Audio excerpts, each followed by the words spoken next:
Olá, meu povo. Chegou o dia de gravar a parte 2 aqui do vídeo. Eu vou colocar como título Primo mais rico e você mais pobre. E por questões didáticas, eu vou usar um vídeo aqui do influencer Primo Rico, né? Um vídeo que ele gravou em 11 de dezembro. Onde ele comenta sobre uma nova crise a caminho, onde ele fala que a taxa de juros estava... A taxa de juros tinha chegado a 12%, hoje já está em 13%.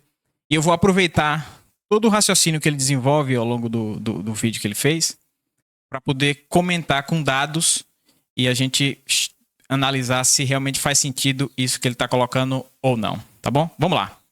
Vídeo de dezembro. Um ano atrás o dólar estava 4,90, hoje está passando dos R$6. Um ano atrás a Selic estava em queda livre, saiu do 13,75%, caiu até 10,5% e hoje tem uma Selic a 12% e com chance de aumentar nas próximas reuniões. Um ano atrás a dívida bruta do governo estava em 73,5% do PIB, era o menor patamar desde 2017. Hoje a estimativa é que termine o ano com uma dívida de 80% do PIB. Tudo isso é um reflexo de uma série de decisões que os últimos governos foram tomando, que acabaram tirando um pouco da credibilidade do governo e que culminaram nesse cenário quase caótico de dívida pública explodindo, arrecadação do governo nas alturas, estimativa de que o dólar pode ir a R$7 e Selic subindo cada vez mais para controlar a inflação, com o JP Morgan dizendo que ano que vem a Selic pode bater 14,25% até o final do ano que vem. E o próprio Luiz Tubão... Aqui já tem um primeiro mito, né? Que o pessoal do mercado financeiro e da imprensa, que obviamente é dominada pelo setor financeiro, você vê que o Jornal Nacional é patrocinado por bancos, né? E todos os jornais na grande mídia, ele tem ali no seu intervalo uma propaganda de um banco, de uma financeira, enfim. E o mito é de que a taxa de juros elevada no Brasil serve para conter a inflação. O que, se você parar para analisar, não faz sentido. Por exemplo, a inflação é o que a gente conhece como perda de poder de compra da moeda, ou quando há um aumento generalizado assim, dos preços. Você vai no supermercado, enfim.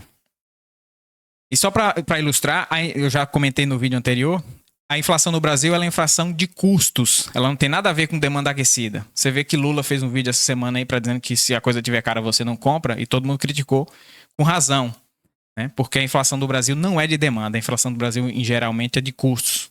Um exemplo simples é quando a Petrobras decide colocar o preço dos combustíveis internos aqui no Brasil alinhado com o preço do combustível importado, que é muito mais caro. Muito mais caro você importar gasolina e óleo diesel do que produzir internamente aqui no país.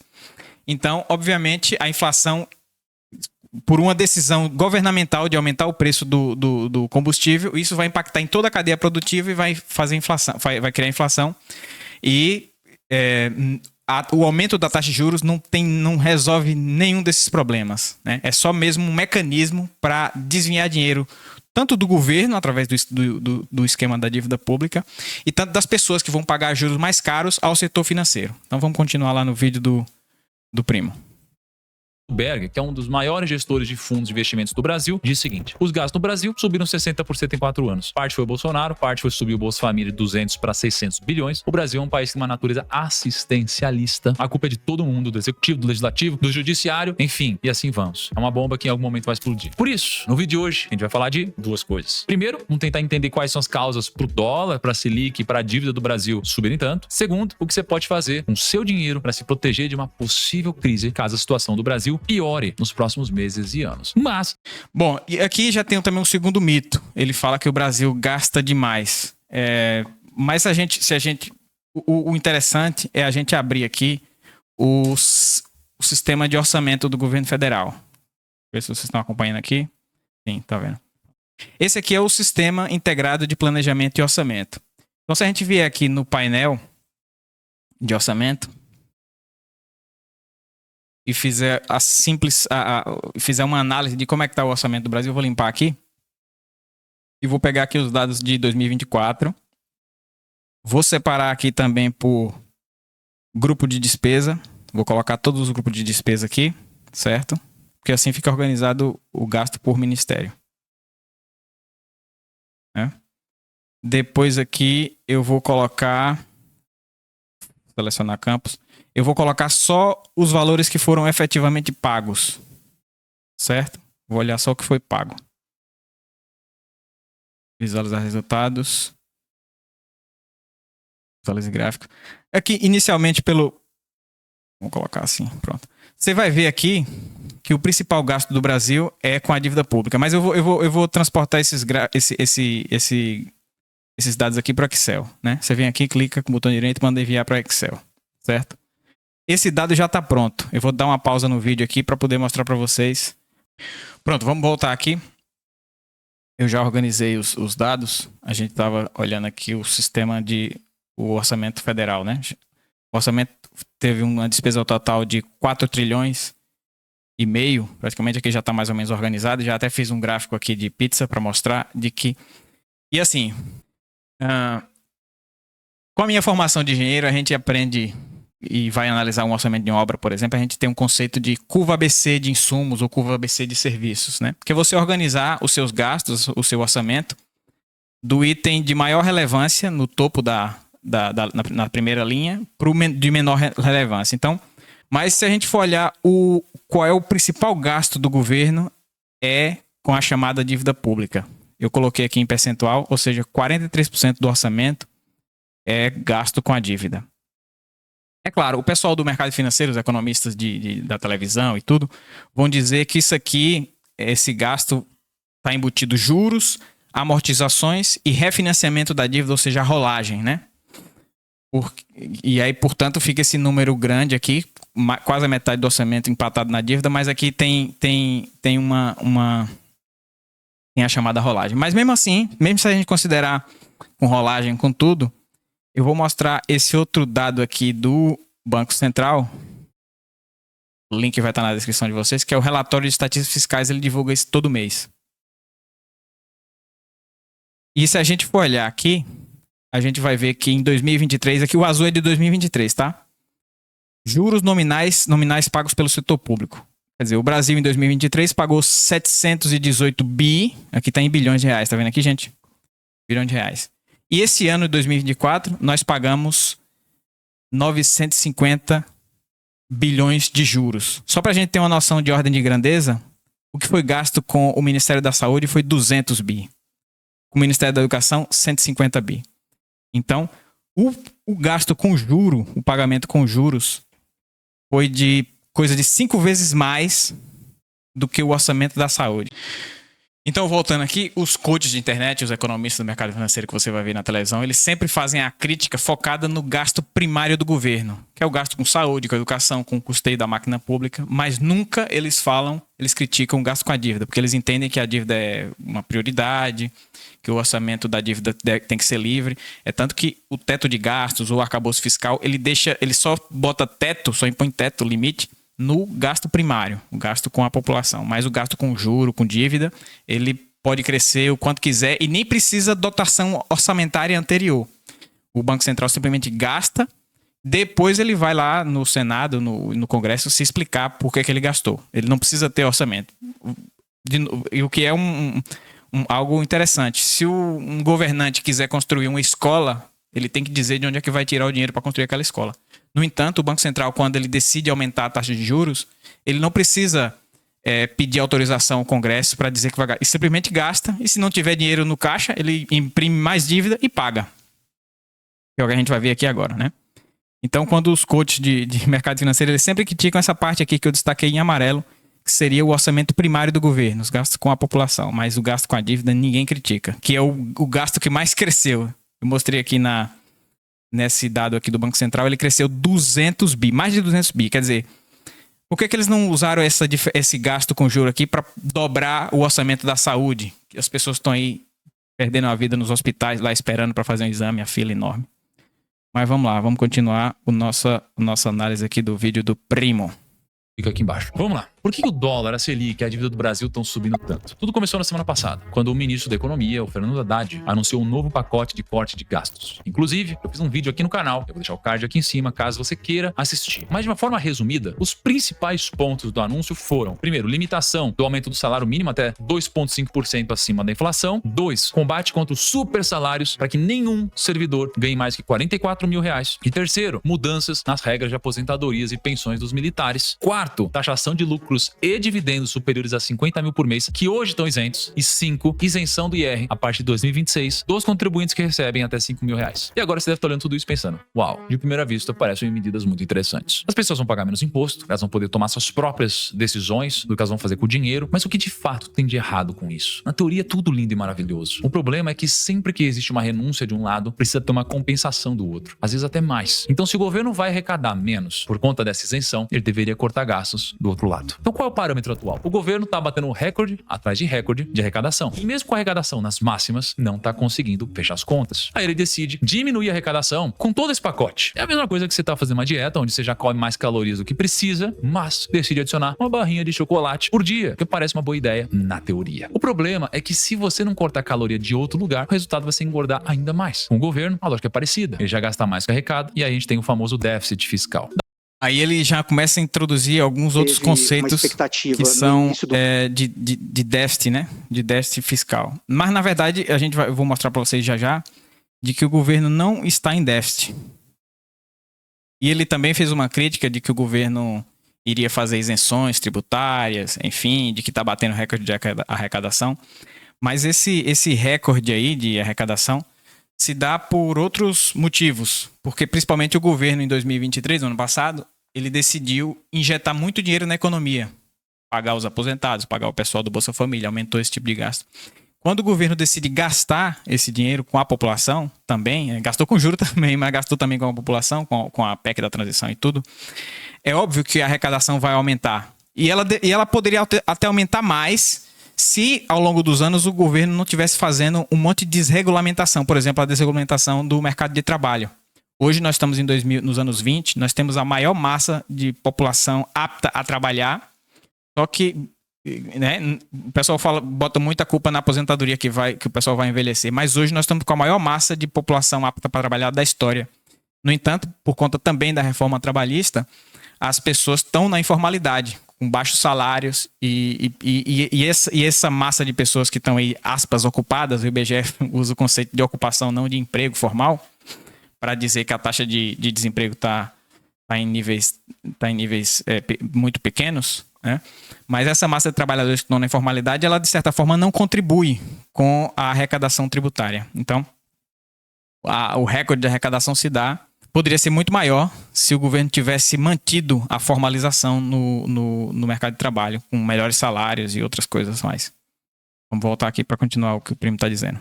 Daí, ao anunciar renúncias de receita, seria como você adicionar o chocolate na dieta sem cortar os excessos em outro lugar. E o resultado é que o mercado olha para isso e pensa, esse buraco vai ficar ainda maior. Interessante que eles sempre o mercado vai olhar. Quer dizer, se o governo aumentou o gasto com juros, o mercado não achou ruim. Agora, se disser que vai isentar o imposto de renda, o pessoal fica com raiva, né? E quando o mercado desconfia, acontece um grande impacto em 3 coisas que eu falei no começo do vídeo. Primeiro no dólar, segundo na Selic e terceiro na dívida do país. Deixa eu tentar então simplificar para vocês entenderem melhor. Primeiro, no dólar, quando o governo anuncia que vai arrecadar menos, mas não deixa claro como ele vai cortar gasto para equilibrar as contas, os investidores, tanto os brasileiros quanto os estrangeiros, começam a desconfiar da capacidade do governo de administrar o orçamento. E por que isso importa? Porque são os investidores estrangeiros que colocam dólares na nossa economia. E se eles enxergam algum risco e eles vendem ativos no Brasil, eles trocam reais por dólares para levar o dinheiro embora. E com mais gente querendo comprar dólares e menos gente querendo reais, o preço do dólar sobe. Então a gente tem a lei da oferta e da procura. Quanto mais demanda por dólar, mais caro ele fica. E um dólar mais caro significa 2 coisas. Primeiro, as importações ficam mais caras. E quando eu digo importação, são coisas como gasolina, comida, eletrônicos e várias outras coisas. E segundo, a inflação pode aumentar, porque tudo que depende do dólar sobe. Agora vamos falar da Selic. Ele fez um comentário a respeito do dólar que eu já detalhei melhor no vídeo anterior. É o seguinte, ele quer dizer que os estrangeiros trazem dólar para o país. Mas assim, o mais importante do que atrair capital especulativo para o cara comprar títulos da dívida pública, por exemplo, do Brasil, o mais importante é você evitar que o dólar vá embora. Como assim? O que é que o Brasil poderia produzir internamente sem precisar trazer de fora? O próprio Primo deu o exemplo aqui da gasolina. O Brasil é um país autossuficiente em exploração de petróleo bruto. No entanto, ele não tem refinarias suficientes para garantir o abastecimento de derivados de petróleo no mercado nacional. Como eu mostrei. Então, assim, o Brasil podia estar construindo mais refinarias para poder processar o petróleo e evitar de importar gasolina dos Estados Unidos ou da Rússia, por exemplo, né? Outro tema aqui é eletricidade. A eletricidade aqui na Bahia é comprada de um grupo espanhol, um grupo Não Energia. Por que tem que ser um grupo espanhol que vai faturar, obviamente, em português e vai mandar esse lucro lá para a Espanha em moeda estrangeira? E vários outros, se você for olhar, vários segmentos da economia, tem muita coisa que o Brasil poderia produzir internamente, gerar emprego para sua população, no entanto, está controlado por empresas estrangeiras que vão faturar aqui e vão mandar esse dinheiro para fora. Isso é que um país que mira o seu desenvolvimento deveria fazer. Eu já dei detalhes lá no outro vídeo, mas vamos continuar aqui. Como alguns de vocês já sabem, a Selic é a taxa básica de juros do Brasil, ela é usada pelo Banco Central para controlar a inflação. Mentira. E quando a inflação começa a sair do controle, como pode acontecer com um dólar muito alto, o Banco Central aumenta a Selic para tentar frear a economia e segurar os preços. É por isso que a gente viu a Selic bater um ano atrás, 13,75%, aí o dólar chegou a menos de R$5 e logo depois, com toda essa disparada do dólar de novo, a gente está vendo o Banco Central subir a Selic para 12%. O problema é que a Selic alta vai gerar várias consequências na economia, mas dois principais deles são, primeiro, quando a Selic sobe, fica mais caro financiar um carro ou uma casa, então fica mais caro você tomar empréstimo, e isso tudo desestimula a economia. Segundo, quando a Selic sobe, isso afeta diretamente a dívida pública. Como que afeta a dívida pública? Para quem... Então aqui de novo aquele mito de dizer que a inflação ela deve ser combatida com alta de juros, né? Não tem nada a ver. Se você pare para pensar, não precisa nem você acreditar no que eu estou dizendo. Pare para pensar. Imagine a comida, né? Acontece queimadas, não tem mais pasto, o boi fica escasso, né? A taxa de juros não tem nada a ver, não vai fazer baixar o preço da carne. Estoura uma guerra lá no Oriente Médio, os caras fecham o canal de Suez, o petróleo fica mais caro, a Petrobras tende porque ela precisa tabelar o preço dela da gasolina com o mercado internacional, sobe o preço dos combustíveis. O que a taxa de juros tem a ver com isso? Não tem nada a ver. O que o governo ou a nação tem que olhar é quais são as causas desse aumento de preço, né? O que é que decompõe o preço dos itens lá? O que é que está acontecendo? Está subindo o preço por quê? Então, e você vai lá e atua na raiz do problema. Subir taxa de juros, descer taxa de juros não tem influência nenhuma. Quem não sabe, a dívida pública funciona como dinheiro que o governo pega emprestado para cobrir as despesas quando gasta mais do que arrecada, que é o famoso déficit fiscal. Esse dinheiro, ele é tomado de investidores que compram títulos da dívida pública. É tipo quando você investe no tesouro. Esses títulos são como um empréstimo, o governo recebe o dinheiro, agora ele promete pagar no futuro com juros. E agora a grande questão é que a dívida pública do Brasil é enorme. A gente tem uma dívida de mais ou menos 9 trilhões de reais. E uma boa parte dessa dívida, mais ou menos 40%, está atrelada à Selic. Isso significa que toda vez que a Selic sobe, o custo de pagar os juros dessa dívida também sobe. Pensa assim, é como se o governo tivesse um cartão de crédito com juros variáveis, e se a taxa de juros sobe, a fatura do cartão fica mais cara. Se a taxa de juros cai, a fatura fica mais barata. No caso do Brasil, a fatura é gigantesca, porque a dívida total é muito alta. Então funciona mais ou menos assim. O governo arrecada impostos, mas essa arrecadação nem sempre é suficiente para pagar todas as despesas do governo. Quando isso acontece, ele emite título para pegar dinheiro emprestado no mercado. Esses títulos pagam juros aos investidores, e a taxa de juros está diretamente ligada à Selic. Se a Selic sobe, o governo vai precisar pagar mais juros para quem comprou os títulos, ou seja, a dívida fica mais cara. Só que a Selic subiu porque as pessoas estão tendo cada vez mais desconfiança sobre as contas públicas, já que o governo gasta mais do que arrecada. E quando tem uma desconfiança e o governo perde a credibilidade, os investidores estrangeiros tiram o dinheiro do Brasil. Isso faz o dólar subir e pode causar inflação. Aí, para conter esse risco da inflação, o que você acha que o Banco Central faz? O Banco Central aumenta a Selic. Com a Selic mais alta, o governo passa a gastar mais dinheiro só para pagar os juros da dívida, e esse ciclo fica se repetindo. E só para efeito de didática, supondo que a dívida pública seja de 9 trilhões e 40% dessa dívida esteja atrelada à Selic, isso significa que 3,6 trilhões da dívida do Brasil são impactados diretamente. Então, se a Selic sobe um ponto, o governo precisa pagar 36 bilhões a mais por ano só de juros. Essas são as consequências do governo perder um pouco da sua credibilidade e de tudo isso que vem acontecendo nas últimas semanas e meses. Agora vamos para a segunda parte do vídeo. Bom, ele comentou aqui de que o Banco Central sobe a taxa de juros para controlar a inflação, o que é mentira. Outro argumento que é muito utilizado pelo pessoal do mercado financeiro aí, esses economistas da banqueirada, é de que o governo está perdendo a credibilidade porque ele está gastando mais do que arrecada. Eu vou mostrar isso já para vocês. E que, portanto, quando o mercado vê que o governo está gastando mais do que arrecada, o Banco Central também teria que aumentar a taxa de juros, que é para poder compensar esse suposto risco de calote, né? Que o governo, em tese, daria nos proprietários, digamos assim, da dívida pública do governo. Eu vou mostrar para vocês aqui um artigo que é desta associação aqui, é a Auditoria Cidadã da Dívida. É uma associação que questiona o processo de endividamento do Brasil.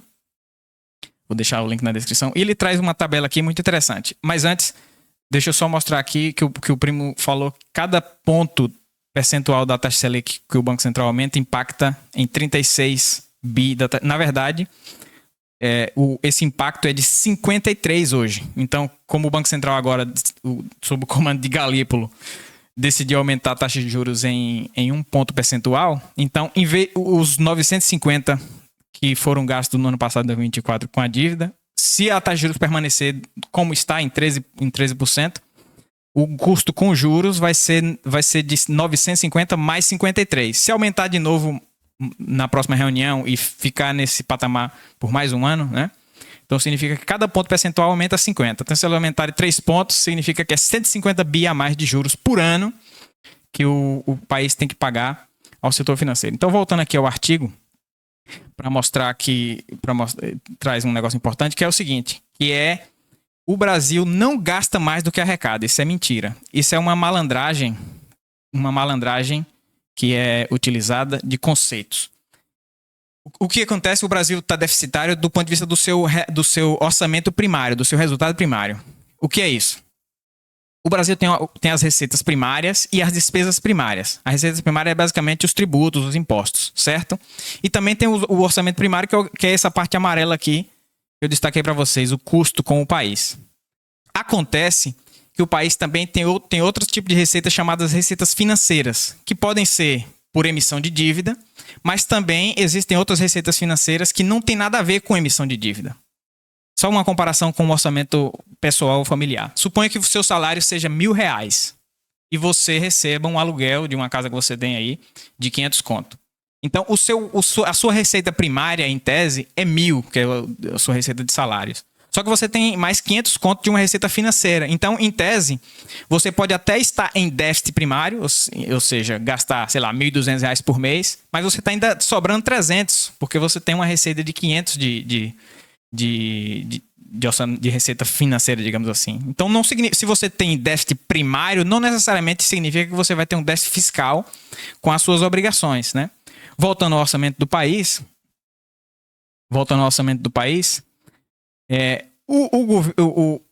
esse artigo da auditoria traz uma questão interessante. Deixa eu ver se eu estou compartilhando com vocês. Estou, pronto. É o seguinte, todos os anos, o governo, ele arrecada mais do que ele gasta com as suas obrigações e sobra dinheiro. Aqui tem uma tabela que eles fizeram do ano 2000 até o ano de 2023, e é o seguinte, eles comparam quais foram as despesas orçamentárias pagas com recursos vindos da venda de título, ou seja, com operação de crédito, né? E quais foram o pagamento da dívida que foram feitas com orçamento fiscal da União, né? Com orçamento fiscal. Então, quando ele faz esse encontro de contas, a gente verifica aqui que o governo tem um superávit fiscal todos esses anos. O único momento que teve déficit, que realmente precisava o governo ir ao mercado e tomar dinheiro emprestado, foi na pandemia, da ordem de 100 bi, que não é muita coisa, porque no orçamento de 4 trilhões, você tomar emprestado 100 bi é nada. E também em 2023, por conta da PEC de transição. Todos os outros anos, de 2000 até 2023, foram superavitários. E para mostrar como isso funciona, tem aqui a coletiva desse funcionário da Receita. Deixa eu ver um momento onde ele comenta sobre isso. Boa parte ali desses 90 bi que estão nos vencimentos da DPF. E as outras diferenças, a gente tem sempre uma expectativa de despesas orçamentárias que vão ter que ser pagas com recursos da dívida. Despesas orçamentárias que vão ter que ser pagas com recursos da dívida. A gente teve uma expectativa no início do ano, era de 214, acabou que foi um valor muito menor, na ordem de 100 bi, foram pagos de fato 112 bi, em compensação... Então ele acabou de dizer que 112, esse número está aqui, deixa eu ver se eu acho o número exato aqui, resultado fiscal do governo, está aqui, pronto, vou mostrar para vocês que número foi esse. Então, é isso aqui, ó. Então, ano passado teve 112 bilhões de reais de gasto com saúde, com educação, em tese, que foram pagos com empréstimos feitos pela dívida pública. No entanto, a dívida, teve uma outra parte do orçamento fiscal do governo que foi usado para quitar o pagamento da dívida, que foi da ordem de 329, né? Esse aqui é o próprio cara do Tesouro que está falando aqui, o secretário de Tesouro. A dívida também recebe recursos orçamentários.